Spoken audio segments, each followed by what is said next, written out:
Hello friends, this is GDL। स्वागत है आपका आपके अपने यूट्यूब चैनल GDL वर्मा पर। दोस्तों, आज मैं आपको बताने वाला हूं कि हम हमारे खुद का इंट्रोडक्शन कैसे रिप्रेजेंट करें या कभी भी हम हमारा परिचय किसी के सामने कैसे दें इंग्लिश में। तो दोस्तों, बहुत ही आसान तरीके से मैं आपको समझाने वाला हूं, तो वीडियो के लास्ट तक बने रहिए।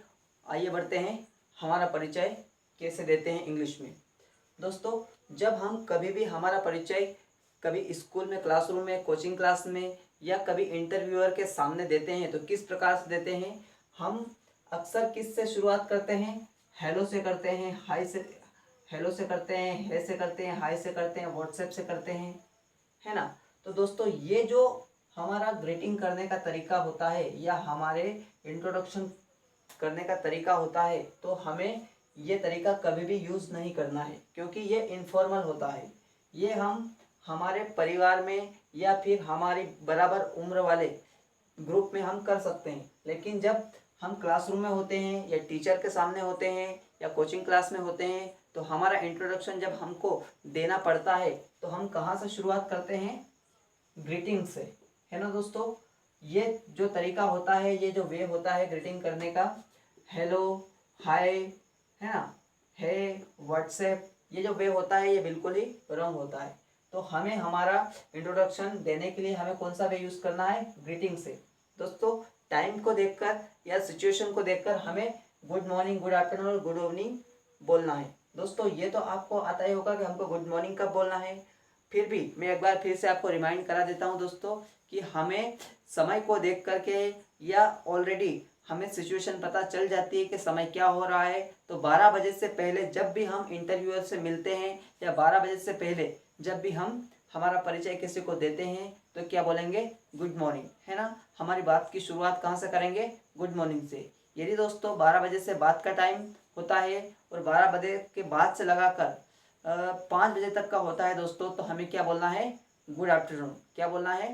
Good afternoon. और कब से कब तक बोलना है? तो 12 बजे के बाद से लगाकर तो 5 बजे तक।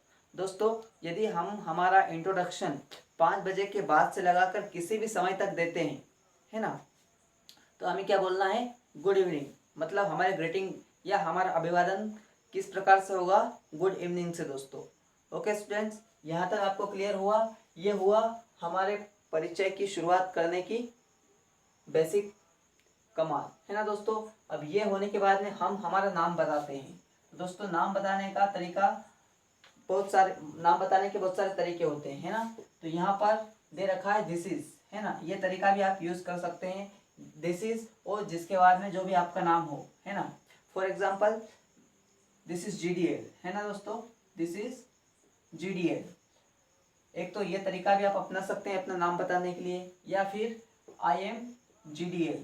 यदि आपका नाम राहुल है तो आई एम राहुल, आपका नाम श्याम है तो आई एम श्याम, आपका नाम सीता है तो I am Sita. Okay students, मैं आपको एडवाइस देना चाहूँगा दोस्तों कि अपना नाम बताने का बहुत ही फॉर्मल तरीका और बहुत ही आसान तरीका और बहुत ही इम्प्रेसिव और अट्रैक्टिव जो तरीका होता है वो ये होता है, माई नेम इज, जो भी आपका नाम हो। For example, my name is GDL। Okay students, यदि आपका नाम राहुल है तो क्या बोलेंगे? My name is Rahul. यदि आपका नाम सीता है तो क्या बोलोगे?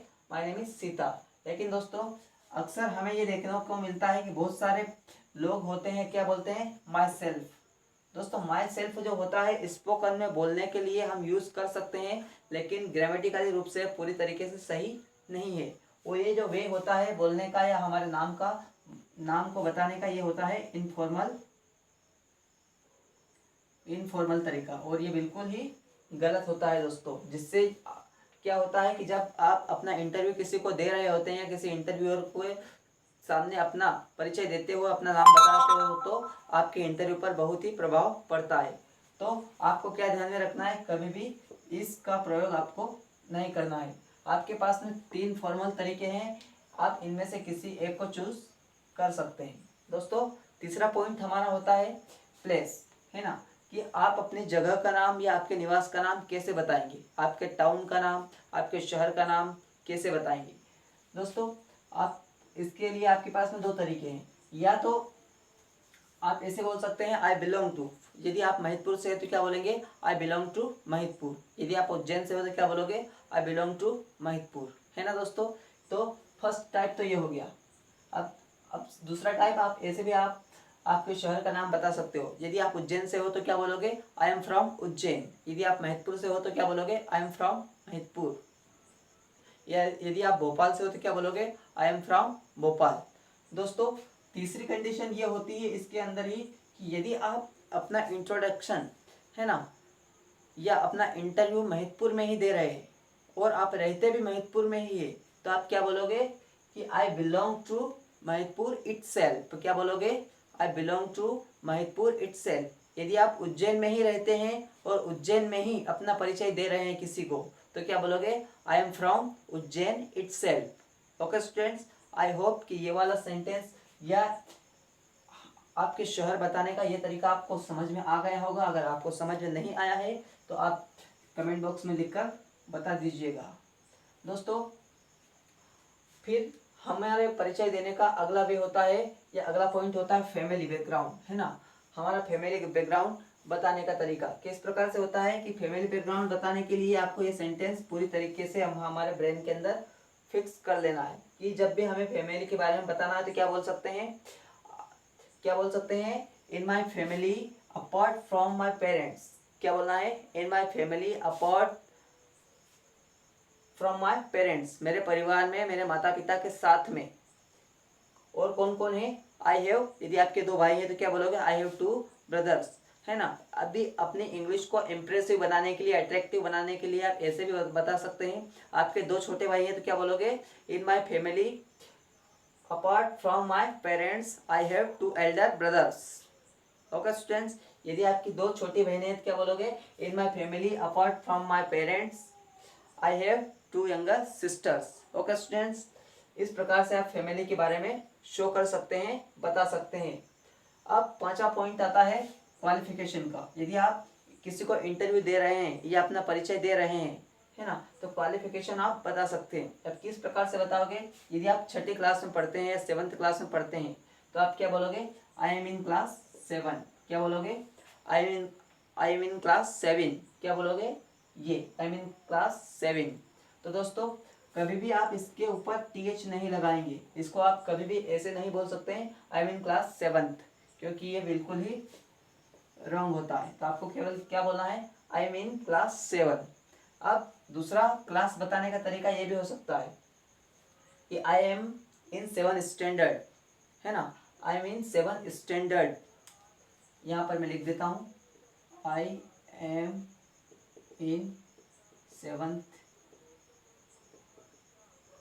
स्टैंडर्ड, ऐसे भी आप बता सकते हैं, है ना। अब होता है यदि आप ग्रेजुएट हैं, यदि आपने स्नातक की डिग्री प्राप्त कर ली है तो क्या बोलोगे, आई एम ग्रेजुएट। क्या बोलोगे, आई एम ग्रेजुएट। यदि आप कोई सी डिग्री 12th के बाद में कर रहे हो, है ना, यदि आप कोई सी भी डिग्री कर रहे हो तो उसको बोलते हैं अपन परसू करना। क्या बोलते हैं, परसू करना। क्या बोलोगे, आई एम परसुइंग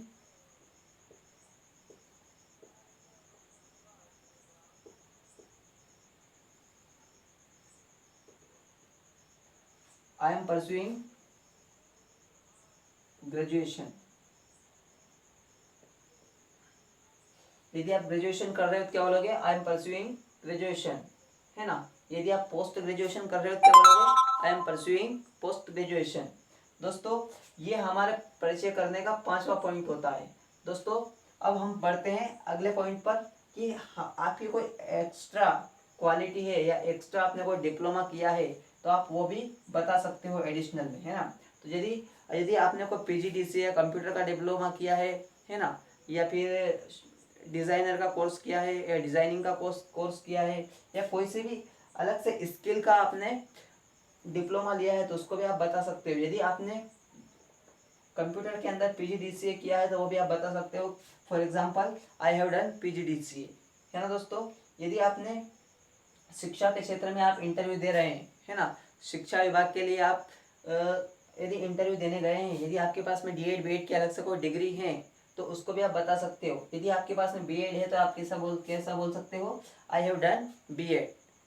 चाहो तो आप यूनिवर्सिटी का नाम भी बता सकते हो, I have done B Ed from Vikram university, Bhoj university, जो भी हो। ओके स्टूडेंट्स, अब हमारा आता है 7th वाला पॉइंट, आप जिस इंटरव्यूअर के सामने अपना परिचय देने जाते हो, यदि उसको आपको अपना एक्सपीरियंस बताना है तो एक्सपीरियंस भी आप बता सकते हो। और मुख्य रूप से आप यदि नए होते हो तो क्या बोलोगे, आई एम फ्रेशर। क्या बोलोगे, आपके पास में कोई एक्सपीरियंस नहीं है तो आप ऐसे भी बोल सकते हो, आई हैव नो एक्सपीरियंस। क्या बोलोगे, I have no experience about this, जो भी जॉब हो उसका नाम है ना दोस्तों।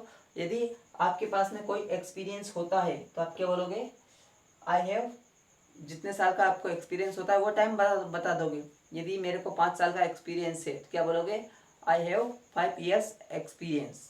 ओके स्टूडेंट्स, अब इसके बाद में आप अपनी हॉबीज़ बता सकते हैं कि आपके क्या क्या शौक हैं। यदि आपकी केवल किताबें पढ़ना आपकी हॉबी है तो आप बोल सकते हो, my hobby is reading book. ऐसा तो होता नहीं है कि एक व्यक्ति की एक ही हॉबी होती है। यदि आपकी हॉबी एक से ज़्यादा होती है तो आप ऐसे बोल सकते हो, माई हॉबीज़ आर लगाना। क्या लगाना है, माई हॉबीज़ आर। यदि आपकी किताबें पढ़ना और खेलना आपकी हॉबी है तो क्या बोलोगे, my hobbies are reading book and playing cricket. Okay students, यहाँ तक आपको अपना इंट्रोडक्शन समझ में आया होगा कि अपने को या हमको हमारा इंट्रोडक्शन कैसे रिप्रेजेंट करना है। दोस्तों, अब इतना सारा बताने के बाद में या इंट्रोड्यूस करने के बाद में हमें हमारे इंट्रोडक्शन का द एंड भी करना है। तो एंड कैसे करना है दोस्तों, क्या बोलना है, दैट्स ऑल अबाउट मी। क्या बोलना है, दैट्स ऑल अबाउट मी, है ना, दैट्स ऑल अबाउट मी और थैंक यू। जिसके सामने या जिस इंटरव्यूअर के सामने आप अपना या हमारे खुद का इंट्रोडक्शन दे रहे होते हैं तो क्या बोलना है, that's all about me, thank you. Okay students, I hope कि आपको परिचय देना समझ में आया होगा। और यदि आप हमारे चैनल पर नए हैं तो चैनल को लाइक कर दीजिए, शेयर कर दीजिए, सब्सक्राइब कर दीजिए और बने रहिए हमारे वीडियो पर। Thank you, thank you, thank you very much for watching.